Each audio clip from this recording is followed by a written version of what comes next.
asalaamu calaykum waraxmatullaahi wabarakaatu. asxaabta ku xiran janalka mar kale soo dhowaada, aad iyo aad oo mahadsantihiin. waa isniin ay talaada soo gelayso 8 bisha 7 ee Juulaay sanadka 2025, dadka qaarna 29 ayayba u tahay Juulaay. muuqaalkan waxaan rabaa inaan idinkula wadaago nin galabta 5 qof oo boolis uu ku jiro ku dilay bartamaha magaalada Manhattan ee gobolka New York. ninkan muxuu yahay, halkuu ka yimid, ujeedkiisa muxuu yahay oo dadkan u dilay, muxuu u bartilmaameedsaday dhismaha uu dadkaasi ku dilay ayaan rabaa inaan idinla wadaago. iyo nin kale oo sabtida isaguna Walmart, dukaan laga iibsado cuntada iyo qalabka nuucihiisa kala duwan, midi 11 qof ku dhaawacay, laakiin markii dambe dad shacab ay hubka dhigis ku sameeyeen ilaa iyo boolisku ay markii dambe ay u yimaadeen.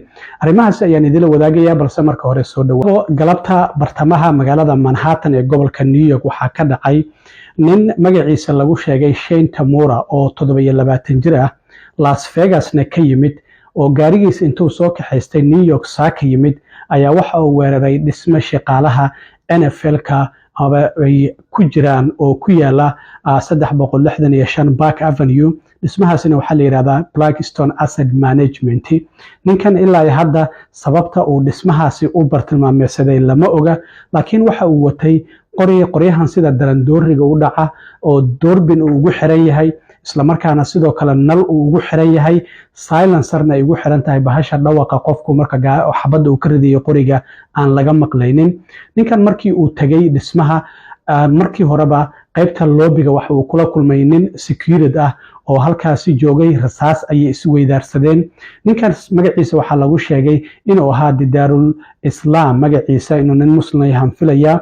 marka ciidamada booliska uu ka tirsanaa New York, laakiin waxa uu si markaasi u shaqaynayay private security company ayuu u shaqaynayay. boolisku inta badan marka aysan shaqo lahayn, shaqooyin kale ayay iska raadsadaan, sida dukaamada waaweyn inay ilaaliyaan iyo dhismayaasha kala duwan. marka ninkan rasaas ayay isweydaarsadeen, halkaasi ayuu ku toogtay ninka booliska, kadibna dhismaha ayuu koray. 4 qof oo kale ayuu dilay, kadibna meydkiisa ayaa waxaa laga helay dhismaha qaybta 33 dabaqa 33 ayaa laga helay, iyo weliba qorigiisii oo dhiig leh iyo isagiyo isdilay. marka ujeedka ninkan ilaa ay hadda lama ogeyn. ninkan yaraantiisii Hawaii ayuu ku soo koray, isla markaana waxaa jirtay inuu footballka ciyaari jiray. marka sababta uu hadda u bartilmaameedsaday marka lama yaqaan. in dhismahaasi ay lahaayeen NFL-ka oo shaqaalahooda ay ku jireen ilaa iyo sanadkii 2012. shaqaalaha NFL-ka ayaa dhismahaasi ka shaqaynaya, ilaa iyo 30 qof ayaana ku jirtay ayaa la leeyahay. ninkan private investigator ayuu ahaa isaga shakhsiyan.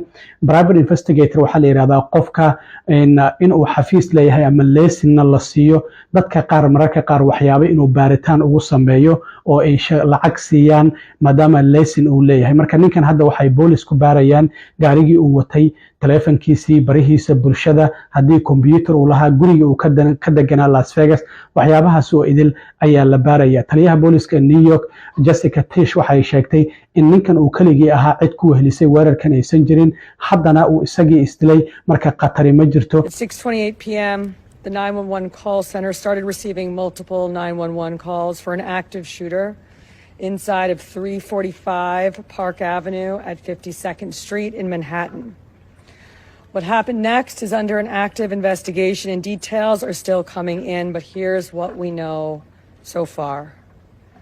Surveillance video shows a male exit a double-parked black BMW on Park Avenue between 51st and 52nd Streets, carrying an M4 rifle in his right hand. He walks towards the building's entrance. That individual was seen exiting the BMW alone.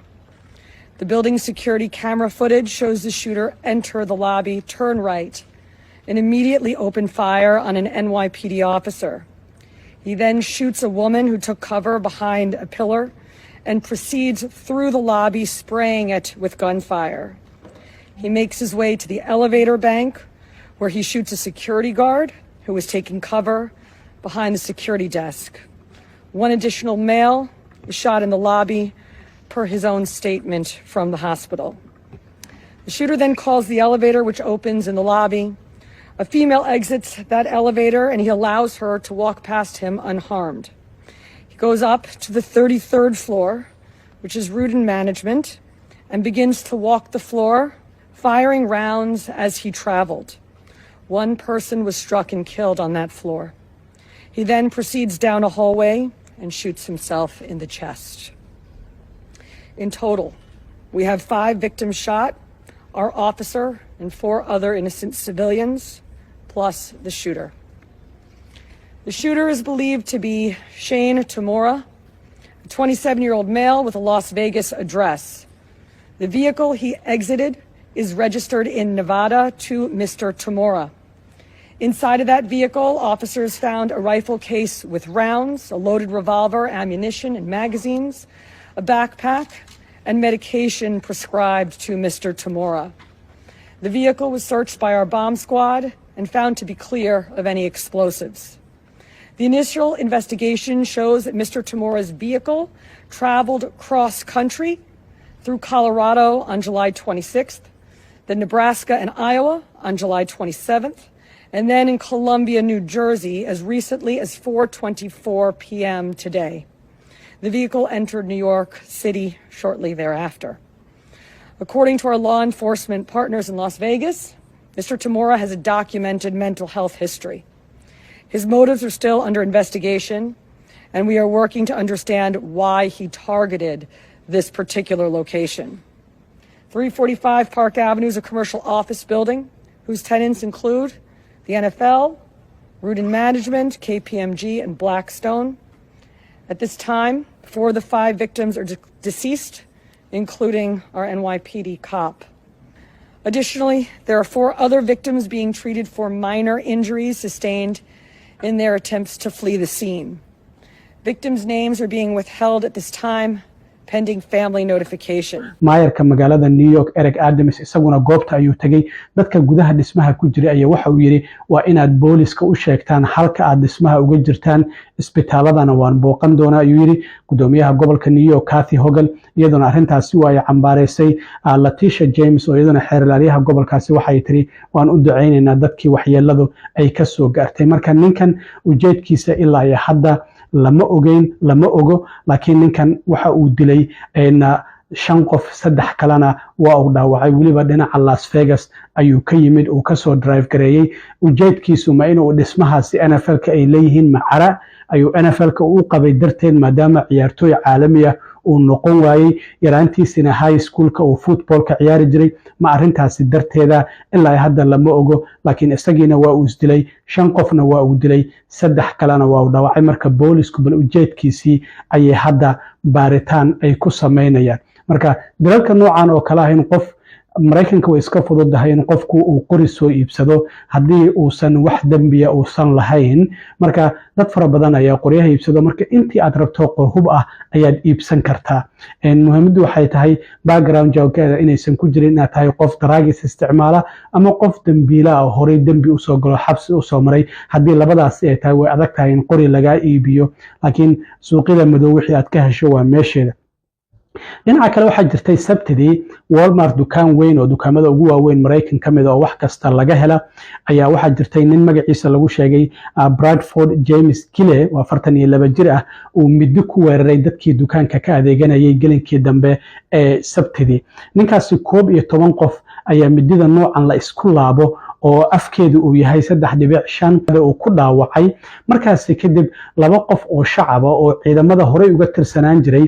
nin magaciisa ninkan madowga oo aragtaan oo bastoolad ayuu watay xilligaas waxa la yiri waxa uu ka yimid practice oo dhinaca shootinka ayuu sameeyay sidaas darteed bastooladii ayuu la soo baxay iyo ninkan kale oo isagana Matt la yiraahdo cadaanka isaguna hore ciidamada uga tirsanaan jiray qoyskiisuna ay ka adeeganayeen xilligaas dukaanka Walmart ayaa ninkii hubka dhigis ku sameeyay wada arkaysan hubka dhig ay leeyihiin ninkaasi isaga ayaa midida watay labada nin oo ciidamadan ka tirsanaan jirina waxa ay noqdeen in xilligii ku haboonaaba ay meesha ay joogeen marka ninkan dad kale ayuu ama dili lahaa ama dad kale badan ayuu si dhaawac lahaa maadaama 11 qof uu dhaawacay oo da'doodu 29 iyo 84 ay u dhaxaysay marka hubka dhigis ayay ku sameeyeen iyaga ayaa qabtay booliskiina ku simay booliskuna waa u mahad celiyay maadaama ay arintaasi ay sameeyeen marka ninkaasi waxa lagu soo oogay 11 dambi oo ah weerar isku day dil ah uu doonayay uu damacsanaa inuu dadkaasi dilo iyo hal